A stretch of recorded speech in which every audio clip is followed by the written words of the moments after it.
Well, businesses are groaning under the heavy weight of the foreign exchange crisis in Nigeria. As a result of this development, inflation has risen, and with Nigeria still a largely import-dependent economy, there are fears that many businesses are currently at the risk of fizzling out if there's no urgent intervention in the foreign exchange market. That's what we'll be talking about. And now we have with us the Managing Director of Taurus Capital, Dr. Namika Obioriri. Welcome to the program. Good morning, and it's good to see you again. Good morning. Welcome. This is a discussion that, you're very much on ground on, and you've also spoken, lavishly on this issue. But what kind of intervention are we even talking about to end once and for all, hopefully, this foreign exchange situation? For now, this is no rocket science. The current challenges we have with the paucity of foreign currency in Nigerian market is self-inflicted. No need lamenting on woes or no kind of recreating the stories. We only need to provide solutions on the way forward. We are where we are today because we refuse to do the right things and to take the right steps. It's some simple law of demand and supply. In any economy, you do competitive production of things that you can produce internally. And those things that you cannot produce internally, you import them. And when the supply of the foreign currency is more than the demand, your local currency will appreciate. The other way around, when demand is more than supply, you have too many nairas chasing few dollar. And then the local currency will lose value. And so how do you protect the local currency? It's not by any gimmicks or trying to control it. You stimulate production of those things that you can produce here without importing them. You export more, you import less. And then when you are importing things, you import those things that can help stimulate productivity of goods and services within your local economy. And again, there's what we call prognosis. The global investors, the local market, they look at the numbers and even what you plan to do. It's looking so bleak. Look at the projected 2023 budget of the federal government of Nigeria. Look at the numbers clearly. It does not show any light. In fact, it's very scary. Projected 19.7 trillion naira expenditure. 12 trillion will be borrowed. And you look at the assumptions, crude oil production, 1.6 million barrels a day. It simply shows that clearly the federal government of Nigeria has no tangible plan, even in August 2022, to stop the stealing of our crude oil resources. Buhari took over in 2015 when output was averaging 2.46 million barrels a day. Nigeria is not enjoying the windfall from high crude oil prices because we are not even producing enough. And most of the things we produce, we fritter it away, importing the white petroleum products that we could refine here. So the prognosis is even scary. By projecting that you will produce 1.6 million barrels a day, shortfall of almost about 900,000 barrels from the numbers you took over in 2015. You are telling investors, you are telling the whole world that you have no plan to curb the crude oil theft in the Niger Delta. Number two, subsidy projection, 6.7 trillion naira, $15 billion to be borrowed. It's scary. It does not show good sign. Why will you spend such amount of money when you told us, NNPC, that by second year of 2023, we'll be refining everything that we require locally? And even to tell you, even at the current high oil prices, if you look at the numbers very well, the PMS, a liter is selling for 175 naira. The landing cost of this product is not more than 375, 400 naira per liter based on the current high prices, which is not even sustainable. So if you look at it critically, based on the daily consumption volume of Nigeria, by the records of the DPR, we cannot spend up to 3 trillion naira, even if we want to import everything. But people in Abuja, they know they are going to spend 6.7 trillion. They have already announced that they plan to steal 3 trillion naira ahead of time. And there's no investor who reads the climate, who is an FDI, investor that will want to bring his money in here. Most people now will start to hedge their monies in dollar. And when there is so much pressure in the dollar, Naira will depreciate further. So you could see clearly that some of the things that we suffer is self-inflicted. Right. If you look at the 2021 figure, budget performances, you will see clearly what were our major exports. Crude oil, $30 billion. Gas, $5.6 billion. Scrap metal, which is very interesting, $1.27 billion. The scrap metal industry is over $247 billion industry, projected to grow to about $346 billion. And Nigeria is a huge market for scrap metal. If you look at most of the scrap metal refineries in Asia, in America, from Glencore to Trafigura, their major market is Nigeria. What stopped the policymakers? Looking at these numbers, what do we do to ramp up export to get dollar? Get those recyclers set up plants in Nigeria. Get the market to be here. Recycle most of the metals that we consume here. Even the batteries. You see, there are things. You see, the problem we have in Nigeria that we don't. You see, between 1960 to 1966, we had thinkers managing our public policy. We had people who are thinkers in National Assembly. People like Sir Louis Odumegwu, who was chairman of the 15 top corporations, who was a member of National Assembly, Parliament. So when you have such kind of people, you have people like Michael Okpara, Sir Bofemi Awolowo, deep thinkers who will look at the problem, profile solutions, and get good hands that will help them to solve them. So what do? We know those things we import that we can produce here. I give an example. Nike just extended their contract with Nigeria, national team, to 2027. What was the contract all about? They pay us $3 million every year. But do you know that Nike does not own any producing firm? All of their apparels and shoes are produced under contract arrangement in Asia. Things we can do here in Nigeria. In the last World Cup Nigeria participated, in a day, they sold Nigeria apparel worth $264 million. But they gave us only $1 million. Those apparels were produced elsewhere. Whereas we could put in policies that could get most of those apparels being produced in Pakistan, in Indonesia, in Bangladesh, to be produced here in Aba, in Kanu, in Onitsha, because we have the local skills. All we need to do is to put in place policies, programs, technical aids to get those people here, ramp up output, and get Nike, rather than making here a dumping ground, to set up, to contract those factories to produce those apparels here in Nigeria. All right. These are the kind of things. They are from different sectors. This country is a country that can ramp up and export $400 billion exports from the non-oil sector if we have the right people in the right places with the right head running this country. All right. Now, you mentioned earlier, while you were talking about the issue, the plan to stop importing fuel by mid-2023. This is not the first time government is trying to, make these moves, and it didn't work in the past. But with the coming upstream of the Dangote Refinery, one would say maybe this might be the time to actually actualize that.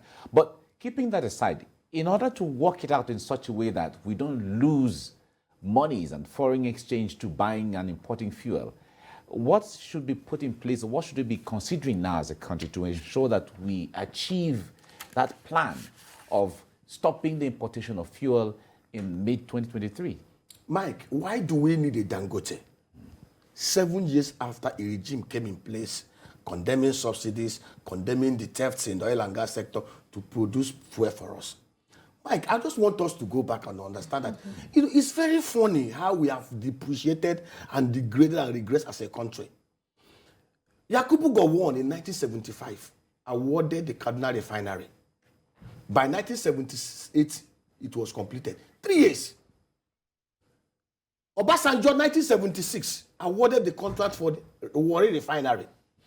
By 1979, before Obasanjo handed over to Shagari, 3 years, he commissioned it. Babangida, between 1985 to 1989, 4 years, increased the capacity of the Port Refinery by 150 million barrels a day. These were military men who were not trained in act of governance. Delivered refineries, 200,000 barrels a day capacity in 3 years. 7 years in government after you condemned this same issue. We could not fix the refineries that were built brand new under 3 years. Does it not bother us? Over those 7 years, we've wasted 950 billion naira, $2 billion as losses in those refineries, refining nothing. We pay 67 billion naira as wages annually to people who are producing nothing in a country. We have spent over $389 million under Mike Antibaro on failed trust. So how do you expect us to believe the mumbo jumbo that it will happen? Very simple. If these guys are sincere, they love Nigeria, they are very patriotic, those refineries should have been long privatized. I keep on, I don't know why they're holding on to those relics. Obasanjo saw the dangers in 2007. Obasanjo sold those 2 refineries to the Blue Star Consortium, led by the same Aliko Dangote, for $597 million. I came and reversed it for whatever reason. If that refinery sales was allowed to hold then, by now we won't be talking about this. And we know the problem is the guys who are in power and those who are going to come take over from them. I bet you they see the oil and gas sector as the goose that lay the corrupt eggs that can help them to plan for the next. They don't plan for generations. They only plan how they can still loot for the next election. So very simple. Privatize those refineries. Now they can do it within 3 months. There's no scoring at the time. Then the upstream oil and gas sector. You saw the PIA that they passed. What stopped the federal government of Nigeria from divesting their holdings from the joint venture arrangement with IOCs from 55% to about 40%? Sell the other 10 or 15% to deep-pocketed local indigenous oil and gas operators like Seplat and the rest of them. And then get the JVs to become incorporated. Open up the market. Remove the subsidies. You don't subsidize corruption. They told us that they're going to subsidize 6.7 trillion. Mike, if you break the numbers, even with the current high prices, and the interesting thing, nobody's interrogating this thing. Nobody's fast-checking this. 6.7 trillion. In this same country, they spend 120 billion naira, 20 billion naira every month feeding kids. Who are the kids? They have no name. To that day, they told us they spend 5.9 billion. Training 16,000 kids on how to repair phone. 5.9 billion squandered. We don't know the name of those 16,000 people. We don't know where their shops are. No data, and nobody interrogates this. In a country that has 100 million extreme poor people, in a country that has 2 million of their people in IDP camps, in a country that has 62% youth unemployment and unemployment, it's mind-boggling. The most interesting thing is that those that should know, the elites, the intelligentsia, those that claim that they are educated, still support this madness. I wonder how a human being will sit down, looking at the huge potentials in this country, looking at the level of wastages, and still be clapping kumbaya for these guys. Well, you've spoken earlier about the issue of fuel subsidy. We saw in the papers today, first on the government's efforts to tackle pipeline vandalism, and now people have called it a humongous amount being spent on fuel subsidies. Well, the government is saying it is moving to avert the agony of fuel subsidy. A way to go? How do you look at it? Of course, the fact that we are still importing fuel, you've spoken about that, but for the government now to announce that it will end fuel subsidy, how much good will that bring to the system? The truth is, we've done the numbers. If you remove subsidy today, they tell you, it will affect the poor. It will spike inflation beyond control. But we know, if you put half of the monies that they want to spend on subsidy to do palliatives, I gave illustrations here. We have 774 local government areas in Nigeria. We have over 8,809 electoral wards in Nigeria. They will tell you that. Do you know that most of the articulated vehicles in Nigeria that bring in goods from the hinterland, the trucks use diesel. They don't use PMS. And diesel is already selling for $8.50, fully deregulated. The impact of the high cost of diesel is already reflected in the high cost of goods and services in Nigeria. Now, the only thing that will be affected are those that use the petrol for their generator, for their small businesses, those that use generator at home, and those that have cars. That have 4 cars and they want to fuel it in a day. Now, if you decide to remove subsidy, you put in palliatives. under a private-public partnership arrangement. You don't take the money from NNPC and give to the governors to loot. We put a structure. We can use even Nigeria Sovereign Wealth Fund and the CBN Microfinance in a way that will bring in buses, cars, trucks that can provide free transportation for Nigerians. And again, you can even use it to drive taxation. You can only make use of those buses, cost incentive advised buses, if you show your tax identity card. So everybody, you use it to bring in people into a tax net. You see, so it's an opportunity. We did a comprehensive paper on how you can put in palliatives. Over a short period of time, Nigerians will not feel the pangs of the resources. After the 100 million extreme poor Nigerians that are trying to protect, do not have cars, don't even have generators. They don't even eat 2 times in a day. 100 million Nigerians cannot even afford 2 square meals in a day. Talk less of having a car or a bicycle or a motorcycle. Yeah, the fear of the issue of deregulation, like you mentioned earlier, diesel has been fully deregulated over the years. The same with aviation fuel. Good. And we see the price going up and soaring. Now, the promise at the time was that if fuel is deregulated, after a while, the prices will come down because there will be competition. But we're not seeing that in diesel. Could that discourage the idea of deregulating fuel as well? Mike, we are not seeing that because we are refining nothing. Okay. Nigeria is the only oil-producing country that is being affected by this high energy cost. Saudi Arabia currently sells AGO at a price of about 298 naira per liter because they produce and refine everything they consume in their country. If we have refineries working, do you know that it takes only 18 months to do a modular refinery? 18 months. A modular refinery can give you about 5,000 barrels a day. Why are we not exploring this option? Why are we? In the Nile Delta, you will talk about people who bunker crude oil to go and produce spoil fire AGO that people are consuming. If the technology is so local, why not put in place points that will bring in those people into the net and officially give them crude and help them to modify the technology? These are things we should be, we are in a country where they will criminalize the poor thieves, but the big thieves are celebrated. In this same country, a large vessel, 500-meter tanker, bettered in Nigerian waters, loaded 3 million barrels of crude oil, 300,000 barrels of crude oil. In over 1 month, Navy did not see it. Air Force did not see it. Police did not see it. It took the intervention of a foreign country for that vessel to be captured in Equatorial Guinea before our Navy started trying to deceive themselves. In this same country, it is not a fly that you can just patch and disappear. So what we are seeing here is organized elitist criminality and gangsterism. We only need one thing in this country. You see, it was like this in Georgia when a president came on board. The Georgian police was so atrociously criminal that the guy came in and sacked everybody and brought out what they call Georgian reform model. Within a space of 1 year, Georgia became such a transparent country that people began to study their model.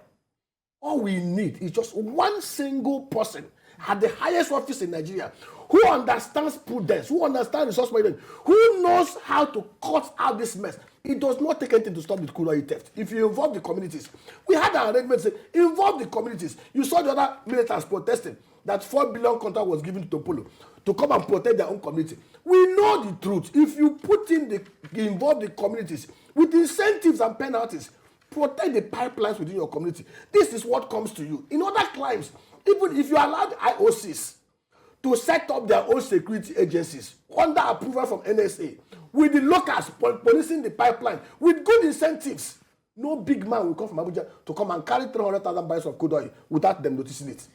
And talking about this crude oil bunkering, Mele Kyari of the NNPC Limited has also, spoken about that of course, even security agencies who are there to protect these installations have also been indicted, as well as religious leaders. What do you make of this in the light of the waste that Nigeria generates from, the impact of these oil bunkers? It's very funny. The indicted security agents are like ants in the scheme of things. To the real See, let me tell you, to steal 100,000 barrels of crude, it's not something that is done at the mid-level. Do you know what it means to steal and sell such volume in the international market? It's at the highest level. It's not something that are done by the security agencies. Those security agencies are done, maybe they will see them and say, okay, take this, look away. The thievery in our oil and gas is at the highest level. Let us stop deceiving ourselves. Nigeria is the only country in the whole wide world, oil producing country, that this kind of madness is still. Nigeria is the only country in the whole of West Africa that's still involved in this subsidy Ponzi scheme. And you know, the other time they told us when the consumption volume moved from 38 million liters a day to 103 million liters, people asked them and they said it was smuggling. It's not true. Because if you look at the difference, if you to smuggle 50 million liters of PMS a day will require over 1,800 long-haul tanker trucks. In fact, if you put those trucks on the road, day by day, it will cover 12.7 kilometer road. It will take about 3,000 people to manage those trucks. So how do we smuggle? And if you look at even the consumption of PMS from Cameroon to Chad to Niger to Benin Republic to Togo to Burkina Faso combined, it's not more than 9.6 million liters a day, those countries. So all those hocus pocus blank tales, it's just to deceive Nigerians. We don't consume more than 38 million liters a day. Truth, records by DPR, go and check it. What you see, even Emir Sanusi said it, that anytime the oil prices start going up, that is when you see the subsidy numbers increasing. That's when you see the consumption numbers growing. Because some cartel within the highest office in the land are conspiring to steal this country back. And people are not seeing it. We did not consume 100 million liters when Nigeria economy was booming. When foreigners, Nigerians in diaspora were coming back to work here. Is it now that the producing power of average Nigeria has tanked out? Come on, who is deceiving who? All we need, and I pray that God will open our eyes, a matter of us, is to get just one man, go to Zambia and see what is happening there. One man who understands and loves this country and the masses to be in power and will stop this madness within 3 months. It is stoppable. This is human wickedness and inflation upon the masses of Nigeria. We cannot continue on this path. If not, this country will go the way of Yemen. All right. Well, it's quite mind-boggling with all of the figures and all of these issues and so on. Now, let's come to the issue of the foreign exchange. There was a time that we had close to, over 10 or close to 10 foreign exchange rates and windows in this country. And a lot of people, even including you, interviewed you sometime, you said it wasn't healthy for the country. How is that really impacting on the scheme of things? Because there was a time the Central Bank of Nigeria was using huge amounts of money to defend the Naira at the time too. So how does that, in the whole of this mix, how does that compound the situation that we find Mike, ourselves it does not make sense. You know, the multiple exchange regime does not make sense. You know, I don't understand the rationale of pegging the official exchange rate at 435. Whereas in the black market, they're selling for such a wide margin. The arbitrage opportunities is so huge for even a cent. So that is why you see what is happening here. You know, to be very fair, 90% of the challenges we are having in the foreign exchange market is because of fiscal deformities. Remember economic management, you have the fiscal side, you have the monetary side. There's a limit to what the central bank can do. You know, I see the pain. Central bank may be saying, okay, if I open up this market, let me tell you, if I put myself on the seat of the central bank governor and I ask myself this question, with the crude oil prices, from what I've seen, right, we cannot produce up to 2.5 million barrels a day because over 1 million is stolen every day. So the dollar is not coming in. CBN even told us from January till June this year, not a cent was paid into the CBN JP Morgan Chase accounts from crude oil sales. NNPC will sell and share, without the central bank being carried along. So the only thing the central bank of Nigeria has been using to defend the naira is foreign diaspora remittances. And the diaspora remittances is staying out because most of our diaspora brothers, some of them that will come in with dollar cash, are not coming back because of insecurity. Most people that want to do projects here, our diaspora, are not doing the projects that will enable them bring in money. Everybody is not so sure. A guy told me how he brought in £10,000 and put in his dorm account in 2014. By the time he took the money out, he had lost half of the value in 2021. So these are the situation. So sitting down there, the central bank governor may be saying, oh, if I remove this cap and allow this thing to float, it may hit 1,000. Do you know why it will hit 1,000? There is no source of export proceed to back it. Because our only major source of export proceed the crude oil sale is being sabotaged from the fiscal side. The presidency, the petroleum minister, NNPC cannot protect our oil and gas resources from being stolen. If the oil and gas industry is moving up to 2.5 million barrels a day, central bank can say, okay, there's going to be some inflow and cushion, and then see how we can manage it from there. Then on the other non-oil exports, we practically import most of the agro products that we can export from here. People are not going to the farm. Factories are no longer opening because of insecurity. I give an example. I have an interest in a company that produces palm oil. We did a factory in Ohafia, Abia State. We started a factory, 70 by 40 meter factory. That factory was up and it was raised down by bandits, burnt down. Overnight, 8 million lost. So how do you expect me to or anybody to go back and do similar projects within those environments? Gino Food did a $54 million investment in KB to expand their tomato farm and process it. Bandits went there to attack them. They ran away. How do you expect Gino Food to expand their investment to $1 billion? Because the market is there. So these are the kind of things. So sitting at the CBN governor, there is no light out there from the fiscal side. Because 90% of the problems we have in our foreign exchange inflow and outflow management is from the fiscal side. We saw them using dollar to buy delegates at the primaries of the two major parties. Nobody said anything. Most politicians today are buying up dollar to store to rig elections. CBN has no control over it. It's EFCC and ICP that should be in doing these things. We've also seen the EFCC saying that, okay, they were going to come down hard on BDCs, looking at this, disparate rates of the dollar against the naira. How much of an intervention will that bring? To be very honest, if we actually, we don't even control the informal sector. I was just thinking, I said, do you know that the Central Bank of Nigeria, even this working with the commercial banks, can streamline the operators in the parallel market, get them registered and linked to banks, and control what happened in that sphere? Ban dollar cash usage in Nigeria. Criminalize it. Nobody, private or public officer, should spend dollar cash in Nigeria. It is very important. If you have your dollar cash, go and put it in the bank. So but the whole thing rests from the physical side. The central bank governor cannot enforce this. It will require the police. It will require the EFCC. It will require the goodwill of somebody there in the presidency. So there is a limit. I know every one of us want the market to be opened up, match the parallel and the official exchange rate, let it float. But I tell you, with the madness, with the criminality going on from the fiscal side of the economy, if the CBN tries it within the next 1 year, within the next 6 months, dollar will be 1,200 to 1 naira. 1,200 naira to $1. So if the CBN must do their job, look at intervention. Under the central bank of Nigeria has spent over 4 trillion naira intervening in other agri sector. They are not supposed to be doing it. They are supposed to be working through DFIs. If the governors, local government chairmen, and the presidency are doing what they are supposed to do in those sectors, provide security, provide incentives, provide training, provide sector development, and then the CBN cannot intervene monitoring. But the CBN is so hamstrung. They are doing their job. They are doing the job of the incompetent guys in the fiscal sector. So you think that Mr. Governor now of the Apex Bank deserves the knocks he's getting? Even the National Assembly, the Senate, I should say, has summoned him to come and appear before them when they return from vacation. I feel so sorry for the central bank governor and those in the central bank. I feel so sorry for them because let me tell you, see, if this is not an isolated case, I've given you an example here. We have potentials to sell 2.5 million barrels of crude oil a day. Half of those are stolen.